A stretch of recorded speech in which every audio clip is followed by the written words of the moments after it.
time for me to get real serious. And I don't really have these moments too long because I just don't. I just to quote Stephen Hawking, as you might know, who passed away. I don't know if this is the exact quote, but he said something along the lines of life would be tragic if there were no laughter. Some shit. Anyway, but I've never really thought about it up until recently, and I was just wondering where you guys stood on it. What makes you do what you do as far as being a creative, whether it's writing, doing screenplays, stage plays, acting, directing, producing, editing, sound mixing, whatever, as far as, something as far as TV or stage or movies or web series. What makes you do that? And also, what drove you to do that? What got you interested? For me, it would have to be something that I love and something that's gonna always go down as one of my best memories of childhood was every Saturday, me, my mom, my grandma, my cousin, my sister, we would go to the movies. And I don't know if anybody in here, anybody that watches this for that matter, is even in Augusta. But we would go to the movies by Regency Mall, which would then, that's the Black Theater.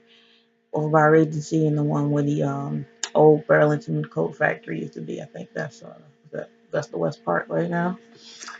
And these theaters, like I said, were focused on a majority black crowd. And every Saturday we go, probably like around 11:30, 12 o'clock. And this was the practice that I did because the only time I ever went to the movies was with family. And we pay I think then it was like $4 or $5 to get a ticket for a matinee. We go see something that we've been wanting to see. Typically something in the black film genre, and we go see it. And I remember the movie letting out, and I never understood why, and I never questioned it until I got older. That when the movie would let out, we never got a chance to leave all at once, as in when the crowd left. We would leave one by one, and it would start off, my grandma would kind of be the commander, and she would, okay, Jamie, you go first. 2 minutes after the credits start, Shane, you roll out. Then by the time you see Vanessa Williams' name, Ashley, you need to be out. Then me and Rhonda come out. I never understood it because it felt like a fucking mission. You know what I'm saying? That's what we did. And from there, we would just go theater to theater and check out the entire movie theater. And that's what got me into my love of cinema and all that, because I was exposed to movies so much, even movies that, like I said, typically we would go for one movie. It would usually be like whatever the biggest black movie is that came out. This is during the 90s, so they was rolling them out like, crazy. So like something as simple as uh shit, Late Exhale, you know, they'll go see that. Then we'll go see Toy Story and Air Bud and Rumble in the Bronx, Jumanji, just so many, so many different movies. And it got me into it, and that's just how I was always exposed.